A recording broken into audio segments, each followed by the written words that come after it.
know I even watch your kids for you. I got a new purse and a new wig for you. Do you know I love you? I go hard for you. I even hustled up a food stamp card for you. I say, bitch, don't think you all that. I can hit you from the back for some wing shack. I say, bitch, don't think you all that. I can hit you from the back for some wing shack. I say, let me find out you tryna act Gossa did it. Let me find out you wearing bootleg titties. Let me find out you got that pussy on the loose. Let me find out that nigga got you with a boost. Let me find out you still rockin' flip phone. Let me find out that bitch ain't need much on.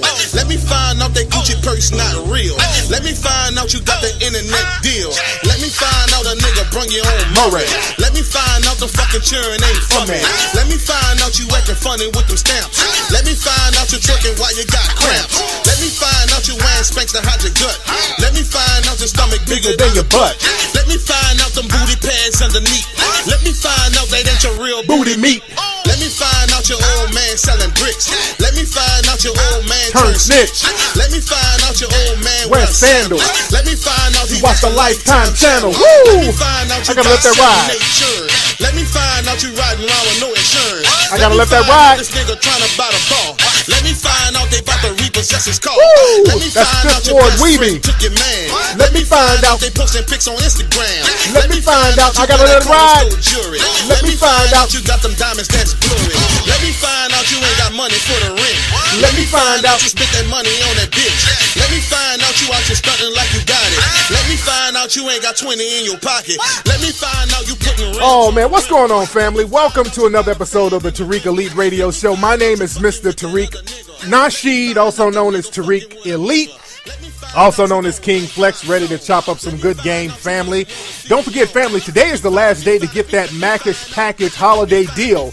Go to TariqRadio.com and get that Macish Package deal. Today is the last day. The sale ends at midnight tonight. You get all types of good goodies with that Macish Package. And again, you only have a few hours to take advantage of that, family. On that Macish Package, you're going to get the Tariq Elite Flex Boots. You're going to get the International Sunglasses. You're going to get the Cooperate Hat. You're going to get the No Justice T-shirt. You're going to get the Heraldry T-shirt. You're going to get the Liberty T-shirt. You're going to get the Mac Lessons DVD and the Eugenics DVD. And you're going to get all that for just $99.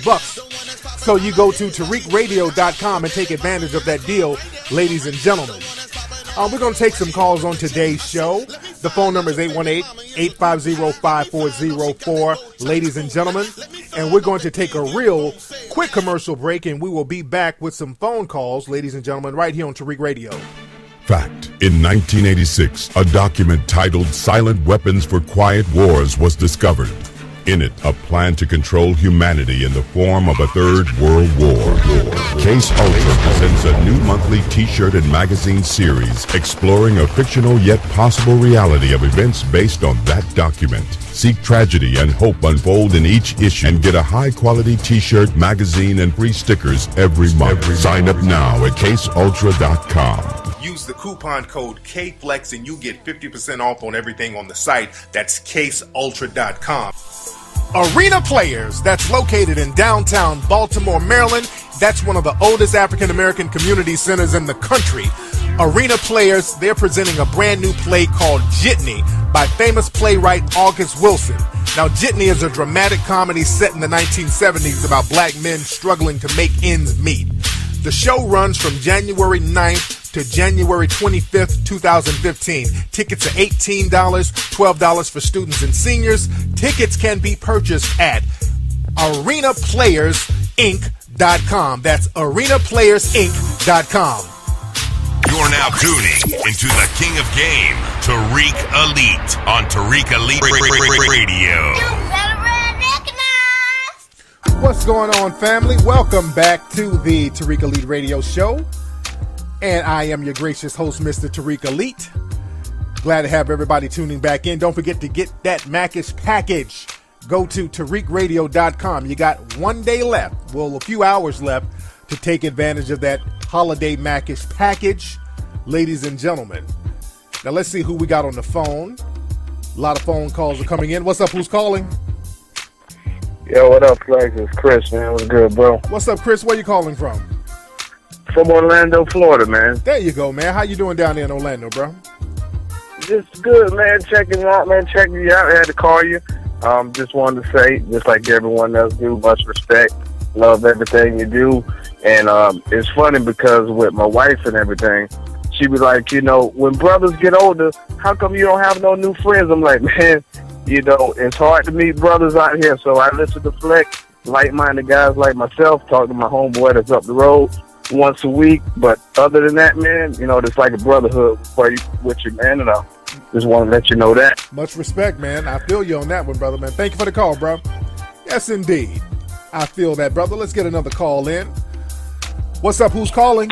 What's good? It's Count Anthony from Baltimore. Hey, man, how you doing out there in Baltimore? Man, nothing but Ratchet Central here. I have my son with me, so bear with me if he acts kind of ignorant for a minute. All right, you just give him a little Capri Sun, and he'll be all right. What's on your mind? Yeah, pretty much. All right, so I was going over a lot of individuals. They were talking about, you know, black empowerment, this, that, and the fourth. And I went to mention Dr. Claude Anderson as far as black people not owning their own distribution center. Yeah. My question is, how does one, as far as the black community, begin to create a distribution center when we good and well know Negroes ain't got no money? Well, the thing is, we do have money. We just spend it on other people. How do you think Koreans and other Asian groups get all the money they need to distribute certain things? Most of their money comes from us, man. That's what black folks keep overlooking. Their businesses are in these so-called black neighborhoods. So almost 100% of their income comes from black people. And they create distribution outlets. They create distribution centers and wholesaling centers based on the income they derive from us. So we have this whole thing that we're just too poor to do anything. We're not poor. We just make poor choices with our capital, our funds, our money. Dude, I just saw another story down in Houston, I think, again, which is a tradition. Negroes are lined up for damn Jordans. Every year after all that has happened, especially this year, black folks getting shot down in the streets, killed by cops. Our need of an economic base is more needed than ever. Black folks are still lining their asses up to get some damn Jordans. So that just shows the mentality that we have, man. We got to change our thinking. And enough of us have to change our thinking. You feel me? I understand. Which brings me to the last point. I'll let you go. I read real quick that as far as the Asians and the white community and the Jewish community, black people's community dollars goes around 6 hours before it goes out of the community. And I said, damn. I believe it. Black folks don't hold on to money in the black community for nothing. We hurry up to throw our money out to some other groups, man. And that's the problem. So that whole thing about us not having money, that ain't true. We just misdirect our money and our funds because we're scared to do business with each other. We got to get that little white supremacist out of our psyche. But thanks for the call, fam. I get some more calls in a minute. But that's been one of the greatest myths ever, that we just don't have money. Yes, there are a lot of black people in poverty. There's a lot of black people with limited income. But the thing is, with that limited income, you could still stack it. We spend trillions of dollars collectively as a group every year. But black people believe everything that the white supremacists tell us about ourselves. And this causes a self-hate mechanism, and you start to view yourself in the eyes of the dominant society, and that view is negative, and that makes you not want to deal with each other, and that's suicide for black folks. Black folks are literally committing financial suicide. And black people keep trying to come up with different ways and strategies to avoid having to build an economic base. And it's just not going to work like that. You know, there's a new show that a lot of people were complaining about. There's a show called Sorority Sisters that's on VH1. And black Twitter just kind of exploded. I don't take black Twitter too seriously, by the way, because basically there's a lot of whining trolls on there. But a lot of black people were upset with this whole Sorority Sisters show, because basically the show portrayed these black sorority females as ratchet and materialistic. They were walking around with their little purses and bags and their little red bottoms, shopping and buying stuff and bragging about their clothes and their purses and acting ratchet towards each other. And a lot of people within the black community were kind of upset with this portrayal, because the thing is, these sororities are held in high regards in the black community. These sororities and these fraternities, they almost hold these institutions more sacred than the black church. These sororities and these fraternities are held in high regards, and they are upset over the portrayal of black people, because the image of the sororities and the fraternities is that they're supposed to be these upstanding black people. They're not like the other black people out there. They have a code of conduct. They have a code of standard. That's the narrative that they try to portray. And I'm not trying to negate that narrative. I'm not trying to negate that whatsoever. Because there are many black men and women in fraternities and sororities that are upscale and upstanding citizens. But the reality is, you do have some damn ratchets in many of these sororities. And that's a dirty little secret. And the people in the sororities, they know that. This has kind of been an open secret. We know that some of these sorority girls have been turned out while they were pledging. Some of these sorority girls that had trains ran all on them. They had to suck all types of dick. We know that. Not all of you, but we know what goes on. It's been an open secret for years. But they just don't want all that ratchetness put on Front Street. And that's where owning something comes in. Because the thing is, you cannot sit up and depend on the dominant society and then whine when the dominant society portrays you negative. See, the dominant society don't care about that respectability cloak that many of these sororities and fraternities are projecting. They don't care about that whole unwritten rule of respectability that you're supposed to have. They don't give a shit. They look at you as any other black person. And many of these sororities and fraternities, they basically want to put up a good image of black folks in order to get jobs. Their whole thing is all about getting jobs for the most part.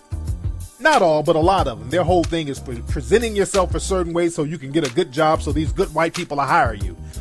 And those in the dominant society, the white supremacists who run things, they do look and see which fraternity and sorority you're in when they hire you. There's certain jobs that the white supremacists will allot to certain black people based on their fraternity, because they have a relationship with some of these black fraternities, and they know the ins and outs of these fraternities, and they've had a history of dealing with some of them. I know in radio, there's a lot of people from particular frats and sororities. So the respectability politics are always in the front line with a lot of these sororities and fraternities. But the thing is, if you're in a position now where you're not owning anything or controlling anything, you can't complain about how your image is being portrayed. You can't do that. Because again, when it comes down to it, those in the dominant society, they don't give a shit about your fraternity. They don't give a shit. Even the Boule and all that stuff with Cosby and all these cats, ultimately, they don't give a shit about your organization. They'll flip on you at the drop of a hat and portray you just like every other Negro in their eyes. And I'm speaking through their eyes right now. So black folks got to get off this whole thing where we're not going to control anything. We're not going to own anything.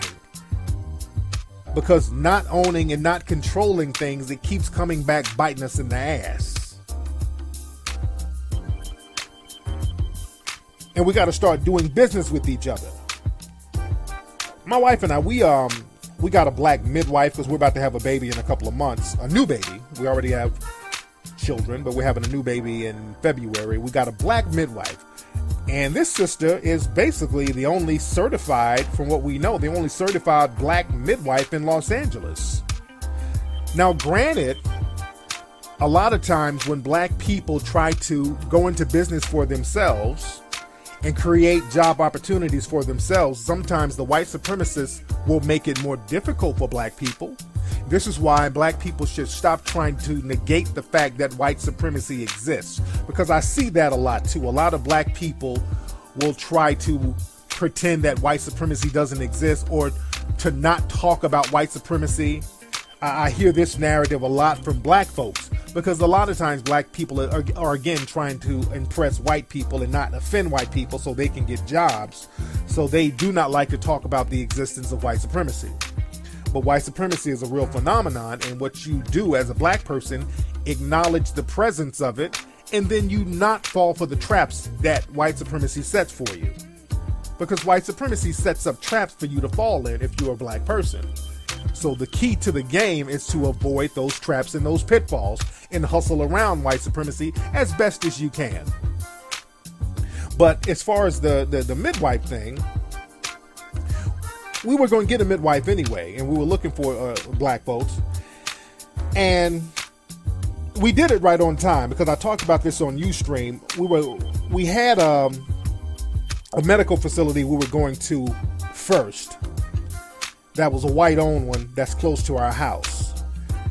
And a few weeks ago, when we were transferring all of the medical documents over to our new midwife, because my wife decided she wants to have the baby at home, and we were going to get a midwife, and we needed to get all the medical documents from all the medical checkups so we can give to the midwife to let her know what's going on. My wife noticed something that one of the white staff members at the hospital or the doctor's office, not a hospital, but the doctor's office, they wrote something down on the documents. For race, they listed my wife as Negro. They literally had the words Negro written down. And I talked about this on Ustream, and I posted the actual document on my Twitter page, not my Twitter, but my Facebook page and my Instagram page. And there was a lively discussion about it. For race, they put the word Negro. We were like, who in the hell did that? So, we called the doctor's office, and, they were, we gotta find out who did it, blah, blah, blah, blah, blah. Now, we know nothing is going to happen. My wife talked to the doctor's office today. They called today, and they were apologizing, and they said, well, we had a meeting with the staff, and we had to let them know what terms to use and what terms not to use, and we had to teach them about using updated terms, and they gave us this bullshit jive ass pitch. And basically, they're not going to do anything about it. They're not going to do anything. My wife said, are y'all going to fire somebody or suspend somebody? And they were like, well, we're just going to have another meeting. And, again, the old rule is white people don't get fired. They just get transferred. So they're not going to fire anybody. They're not going to reprimand anybody, because that's the mindset of that facility. For one of those employees to put that down, they were being slick when they were doing it. They were being slick, and they were trying to be a little low-key white supremacist. And this just goes to show how important it is for us to start doing business with our own, again, because you never know who the white supremacists are. And like I was saying earlier, a lot of times black people, when you try to create your own businesses, your own facilities, sometimes the white supremacists will throw up a lot of obstacles for you. We know, for example, this sister who's our midwife, again, she's the only black one in Los Angeles. For black people to start midwife businesses, they make black people jump through all types of hoops to get licenses and to get certified. They make you jump through a whole bunch of hoops and a lot of red tape to deter you from doing that. I know of one case over in Oregon, there was a sister who wanted to get a natural hair shop. She wanted to get a natural hair salon. I think it was in Oregon. Somebody hit me up with this. And they tried to make this sister go through all types of red tape and certification processes. She had to pay extra money to do natural hair in order to get a license. They do all types of things to deter you from starting businesses, but don't let that deter you. Sometimes you got to hustle a little harder, but when you get everything you need to get in order, you can be independent and you don't have to depend on the dominant society. But we must acknowledge that sometimes the white supremacists, they do put obstacles in front of us to deter us from doing what we need to do. But that's not going to cause you to stop. You hustle around that. Let me get another call here. What's up? Who's calling? Hello. What's up? Who's this? Hey, man, what's good, Flex? What's up? Who's this? Who is this? Nah, this Paul from D.C., man. How you doing, Paul from D.C.? I'm good, man. I'm about to start school, spring semester at Howard University, man. I'm actually surprised I got through. There you go. What's on your mind? Not much. Hey, I've been trying to ask you, how do you not let people's energy rub off on you? Because, like, a few years ago, I used to hang out with my players, my homeboys, and I used to be up on my game. But recently, you know, I've been hanging out with some younger cats, and it's kind of make my game kind of delinquish a little bit. So now I'm just kind of talking to younger girls, and I'm not getting the type of vibe I used to get. So, like, how can I get back on my game, you know, and do what I used to do back in the day, so to speak? Because I'm only 21. Oh, you're 21, so you're talking to younger girls. Now, if they're younger than 21, how old are you talking? Like 18. Okay, basically, I vibe better with girls that are older than me. But now these girls don't want to play games, you know. They want to give me the run around, and I don't have time for that, for real. Some of these younger girls want to do that? Yeah. Well, the thing is, dude, you're 21, man, and what you're doing now, man, you're hustling backwards. And a lot of dudes start hustling backwards when they feel like they can't move forward with their game. When they feel a deficiency in their game, dudes start regressing back into shit that's comfortable for them. And that's what you can't do, brother. When you start getting adversity, you can't start going back into that old high school comfort zone, because now you've outgrown that. And it's frustrating you because now you got to deal with little high school bullshit from these young girls. You're a grown-ass man now, so you need to charge them to the game if that's what they're doing. They're playing high school games with you. And I'm not saying that all 18 and 19-year-old girls are high schoolish, because there's some 18, 19-year-old girls that are more mature than 28, 29-year-old people. So it's just the mentality. Right. It's the mentality. But it sounds like you're falling back into the same circle as those girls. You understand? And that's the problem. See, if you were dealing with them on your level, you could upgrade their mentality. You dig? But you're dealing with, feel me on this. I want you to follow me. You're dealing with them on their level. You're fucking around in their circles. You're hanging around high school niggas and high school chicks. So now they're dealing with you as a high school nigga instead of them dealing with you as a grown-ass man. You're bringing them into your grown man world where you can lace them with game and upgrade them. You see what I'm saying? Yeah, but King Flex, the thing about it is when I come at them with the Crips mouthpiece, you know, they think I'm speaking a little different language. Like, they don't really understand. Like, they like, oh, who's this nigga? You know, speaking all proper. You know, he's too much. So I don't know how to really tailor my game down to their level. But the thing is, the thing is, you're campaigning in the wrong spot. You're campaigning in their circles, and you need to find the ones who are choosing to be in yours. You understand that? See, you got to be posing to be chosen right now, brother. And right now, you ain't posing correctly. Your game ain't Chris. You ain't showing them nothing that makes them want to upgrade. You're downgrading yourself, hanging around childlike fucking circles, and they're looking at you as being the grown, the 13th grader. Exactly. You're being the 13th grader with these chicks, man, and they don't respect that because now you acting like one of them. So you got to stop hanging in those circles, number one. That's what you got to do, and you got to start getting on your grown man grind. When you get on your grown man grind and you start getting your shit together, quality women are going to automatically start choosing correctly. You feel me? Exactly. Man, thank you so much for that advice, man. Much respect, man. Thanks for the call, brother. It's all about stepping your game up and making yourself crisp, man. If you pose with the right clothes, you'll get chose with your mouth closed. That's all I got to say about that. Now, have y'all heard about Barack Obama? He's doing this thing with Cuba. I think he's trying to get diplomatic relations done better with Cuba. And a lot of people are very excited about this. They're trying to lift some of those restrictions that the U.S. has had with Cuba, because right now Russia is going through some things, and Russia is basically allied with Cuba, and Russia is going through some things, so Cuba might be wide open right now. So the president is trying to work to lift some of the bans and restrictions and trying to create some diplomatic relationships with Russia. I mean, with Cuba. Now, a lot of people are excited about this, and some people are concerned about people like Assata Shakur, people who have been political refugees down there in Cuba. A lot of people are concerned with her well-being. are the Cubans going to turn over Assata Shakur to the FBI? Because this black woman who was accused of killing police officer back in the 1970s, and many people say she was falsely accused, and she was down with the Black Panther Party, and she's been on the FBI's most wanted list, and I think they have on a terrorist list, and this woman is damn near 70 years old. 70-year-old black woman is nobody's terrorist, and she's more of a political prisoner than anything. Are they going to try to bring her to American justice, which is injustice, basically? I would find that very ironic if they tried to do that, and you got so many cops out here killing black people on a weekly basis and legally getting away with it, and none of them have been brought to justice. But I'm just throwing that out there, by the way, family. Let me get another call here. Let's see who we got. What's up? Who's calling?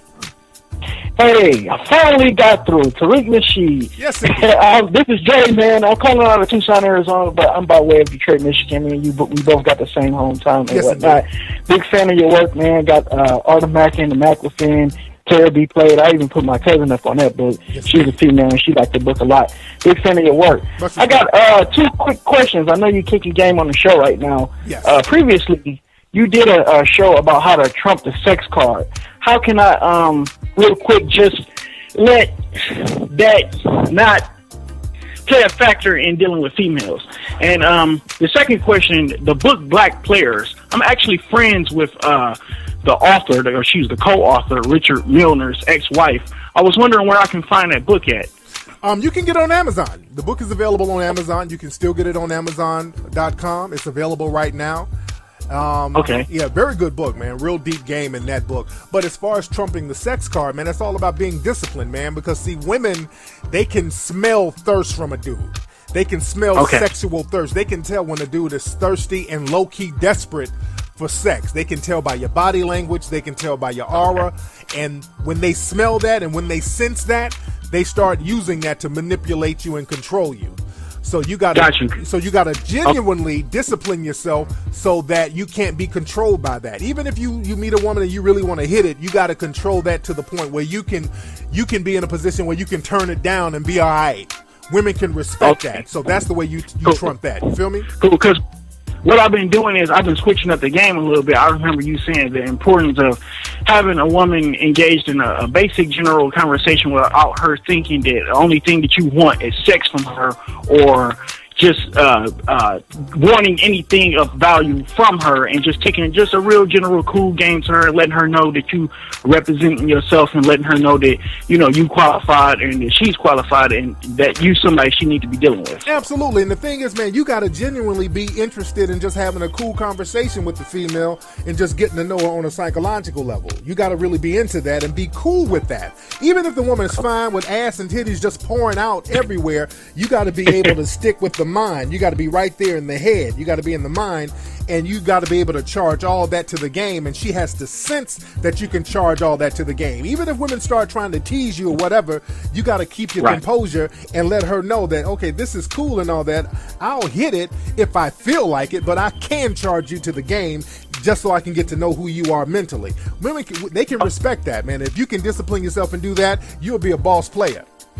Okay, one more quick question, because I know you gotta go. I'm going out to Cali. I got an uncle that lives up in Victorville, and I'm going out to Cali next week. What's some cool little spots to hit and, you know, chop it up with women and, you know, just socialize? A lot of spots in Hollywood. The best thing you need to do is go to all the Hollywood Boulevard spots, spots on Sunset. There's different websites that you can Google that'll let you know all the hot spots on in Hollywood on the weekends and everything. But you'll find something, man. Thanks for the call. Man, this nigga. I'm not a club promoter. You know, I rarely go out. I go out literally every blue moon. Last time I went out a few months ago. I had a goddamn ball too, and I hadn't been out in LA in years. So I don't go out like that like I used to. You know, I ain't out there campaigning like that. I'm at home with my wife and kids. You know, I get out there and get it in every blue moon. You dig? But you can Google that and find some cool spots to hit up. But let me build on what I was saying earlier about how black people kind of regress back into this whole passive stage when you don't progress. When you don't progress, you start to regress. And collectively, black people, we've regressed back into the slave mentality for the most part. And a lot of black people, when you start talking about empowerment, a lot of black people are more concerned with basically getting approval from the dominant society. A lot of black people are just more concerned with getting approval from the dominant society. They're not concerned with building no wealth. They're not concerned with building no economy. They're not concerned with empowering themselves economically. They give you every excuse in the book to get out of empowering themselves economically. And that's a problem. There's a story that I saw on Facebook, and we posted this on the Melanoid Nation website. This story is about the lady who the movie The Blind Side was made about. The movie The Blind Side was made about a lady named Leanne. How do I pronounce this lady's name? It's spelled Tuohy. Toey. I don't know the exact pronunciation of it, but it's spelled Tuohy. Now, this was the adopted mother of football player Michael Orr, the black man who the movie The Blind Side was about. And I say the movie was about Leanne, and it was not about Michael Orr, because the book was about Michael Orr, but the movie ended up being about the white lady and how great she was for saving this little Negro child from his crack-addicted mother and bringing him to greatness. It's one of those white feel-good stories. And The Blind Side won all types of Oscars, and Sandra Bullock she was America's darling, and basically she became the blind side in real life. She adopted her little old black baby. So there was a story that came out about this lady, because this lady, by the way, Leanne, she's a southern white lady. She's a conservative too. And she posted something on her Facebook page. And this is what she posted. She said, "We see what we want. It's the gospel truth. These two black boys were huddled over in a corner, nose to nose, and the person with me said, I bet they're up to no good." Let me pause for a minute. Now, on this Facebook post she made, there's a picture of her with these two black teenagers. She's smiling and they're taking a picture next to her. Let me go on and read this. Now, she said, "Well, you know me, I walked over and I told them to scoot over. After 10 seconds of dead silence, I said, 'What's happening at this table?' I get nothing. Then I explained that it was my store and they should spill it. They showed me their phones where they were texting friends trying to scrape up $3 each for the high school basketball game. Well, they left with smiles and money for popcorn and bus fare. See, we all have to stop judging people and assuming and pigeonholing people. Don't judge a book by its cover. Or however you like to express that sentiment, accept others and stop seeing what you want to see." And when she put this post up, the whole post went viral. Thousands of black and white people, mostly white people, suspected white supremacists, were praising her. "Oh, God bless you, Leanne. You're such a sweet lady. You're so great. You're so wonderful. You're so kind-hearted." And the Sambo-ass black people co-signing this too. "Oh, God bless you, Miss Luann. Oh, God, we wish more people were like you, Miss Luann." Now, there were a lot of people who criticized this post, as they should have. A lot of people did criticize this post, but I was shocked by the number of black people who were co-signing it. And when we put it up on the melanoidnation.org website and we put it on my Facebook page, there were a few black people saying, "Well, come on, man, there's nothing wrong with that. She seems like she's kind-hearted." In situations like this form of white supremacy is very dangerous.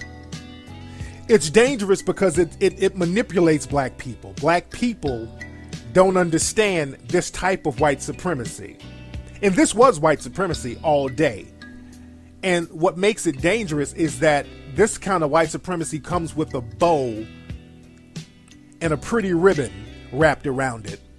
And that deceives a lot of black people. See, black people think that white supremacy is just white people or white supremacists shooting you, killing you, locking you up, cursing you out, calling you nigger, just dragging you in a very mean way all the time. And that's not how white supremacy works. That's one aspect of white supremacy, but sometimes white supremacy can come to you with a smile, because white supremacy is a system. I say this in most of my lectures. White supremacy is a system. And black people get confused about white supremacy being how a person treats you individually. As long as the system of inequality is intact, the white supremacists have no problem treating you on an individual basis pretty nice sometimes. They can smile, they can grin in your face, as long as you know your place within the system of white supremacy. And this post by this woman, Leanne, is indicative of that. Now, first of all, let's look at how this thing went down. She saw these two black teens. She's trying to school her friend about racism because now she's supposed to be an expert on the Negroes now that she adopted a pet nigger. And I did a show about pet niggers. Go back and listen to that on the Old Mac Lessons Radio website. Because just because somebody adopts a black person, you don't get to play that. Well, I'm not racist. I have a pet Negro that I've adopted. I'm not racist. I went to Ethiopia and I've adopted a black person. We've seen what happens to a lot of black kids who are adopted by these low-key undercover white supremacists. There's all types of shit that goes on. And we talked about that in the Hidden Colors movies. We talked about that in depth in the Hidden Colors movies. In Hidden Colors Part 3, as a matter of fact, we went real deep about that. I was just doing a radio interview for a station in Detroit earlier today talking about that. Organ harvesting and just all that stuff. Because see, black people get confused. You see a person in the dominant society adopting a black person, and you're like, oh, that's just like different strokes. I would like to be adopted by a white person, because that's that plantation mentality. You want to be back somewhere where there's a white person taking care of you. That white mommy and daddy nonsense. But let's look at what this Miss Leanne lady said to these black teens. Now, first of all, these black teens were just sitting there minding their business. They weren't doing anything wrong. They're just minding their business. But she walked over to them and told them to scoot over. So now you're invading their space. That goes back to that whole Jim Crow shit. That thing where the white supremacists had the right to impose on black people's personal space. Black people had to cross the street when a white person came by. Black folks had to get up out their seat and let a white person have it on a bus. That's that Jim Crow Rosa Parks shit. Yeah, I'm going there because that's exactly what it is. That's exactly what it is. In the 1940s, 50s, 60s, 20s, when the white supremacists stepped to black people like that, the white supremacists were backed up by laws that would enforce the black people to get up off the bus and get up out their seats and scoot over. They were enforced legally. And they are now. Same as now. Nothing has changed. When that white lady got to those young men and said, hey, scoot over, what could they have done? And this white lady is coming at them aggressively and accusatory. She has this accusatory vibe to these young men. And also, this is what she said. She said, she demanded, what's happening at this table? So these two young men are sitting here minding their own business, having a personal conversation with each other at this, I guess this is her restaurant. I don't know what it is. I don't know what kind of establishment it is. It looks like it's some kind of restaurant or something, or eating place. But they're just sitting there minding their business, having a conversation. Some random white person comes up and says, hey, scoot over. What's happening at this table? That's that whole shit. That's like asking a slave for his freedom papers. What you doing out here, nigga? Show me your business. That's part of that white supremacist culture where black people have to explain their existence based on the white person's stereotypes. Based on the stereotypes that the white supremacists had. We're forced to explain our existence and our presence. That's white supremacy all day. And then she said, she told these black teens when they were quiet because they were probably scared shitless with this aggressive white woman sitting next to him who they knew was going to call the cops on him, or probably already called the cops on him. She's telling them to spill it because they're quiet. They don't know what to say. And what do you say?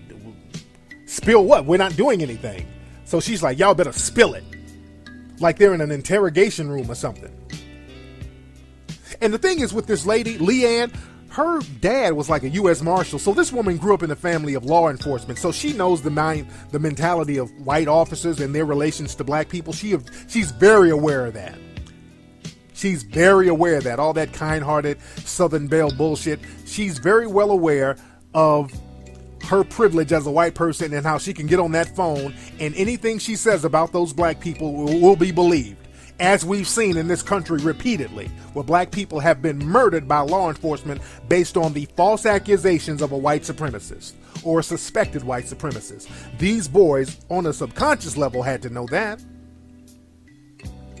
So now that she's interrogated these young men, and they basically said, we just talking to our friends, and we trying to go to a game. Now she wants to clean it up by giving them some bus fare and some money for food, which is the equivalent of giving you some butter biscuits. Here, nigga, here's some butter biscuits for your inconvenience. See how nice I am as a white person? See? Can't you all be like me and we all just get along and see past race? You see how fake and disingenuous that is? That ain't nothing but straight up and down hardcore white supremacy. Now that the Negroes have checked out in her eyes, now everybody let's get together and sing Kumbaya. Here's a couple of dollars for your worries. See how good I am? And there's black people who are so coonish and desperate for white supremacy approval, they don't see the racism in that, the inherent racism in that. And to me, that's very dangerous. That's more dangerous than somebody just yelling out nigga, nigga, nigga, nigga, nigga. Because now this type of racism tricks the hell out of black people, because that person, the Leannes of the world and all these other people, they still have that plantation slave mentality, that plantation slave owner mentality. And black people and other people will say, well, hell, she can't be racist. She adopted a poor little black kid. Dude, Thomas Jefferson had black kids. A lot of slave owners had black kids. They didn't stop slavery. Slave owners laid up with black women and black men. That didn't make them stop slavery. They had black people all in their houses. That didn't stop the institution of slavery. The white supremacists had black maids and black butlers living in their houses after slavery, all up into the 1960s.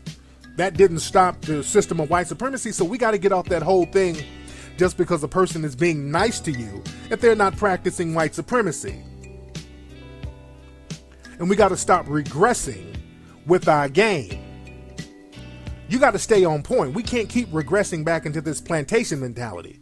And that's the problem, man. A lot of people, when you can't figure out something, when you don't know how to move forward, or you don't have the will to move forward, you start regressing. Just like the callers were calling in, they're regressing back to messing with chicks who are just fresh out of high school with that high school mentality, and they're not upgrading these females because these dudes were not empowering themselves. When you don't empower yourself, you regress. These dudes were not stepping their game up. They were not building nothing for themselves. So now they're falling back with ratchet ass chicks with an immature mentality.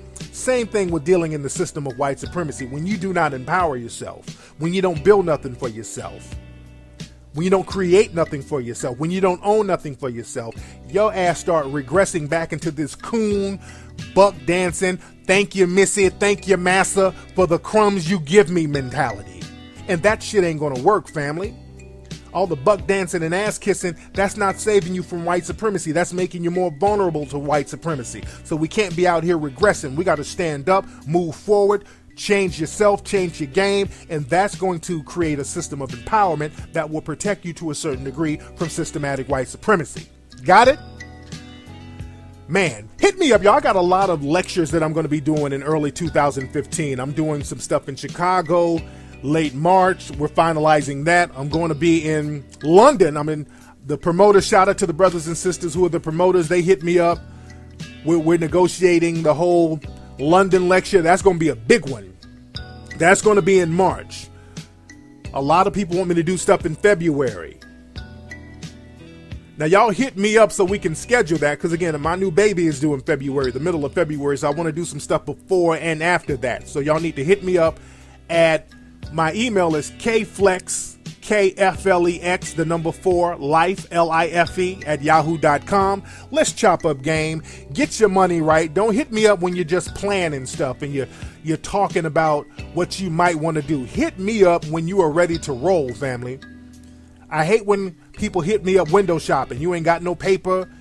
You just want to email me to chit chat and just kind of talk about what needs to be done to do the election. I don't want to sit up and plan with you. I'm busy. Hit me up when you got shit rolling and you're ready to go, and we can go ahead and do business. We got to start doing business with each other, not just talk about what you're going to do. That's bullshit. Let's do business and handle business and make things pop off. I'm out of here, y'all. I'm going to see you guys this Sunday on Ustream. Don't forget to get the Macus package right now at TariqRadio.com. Holla.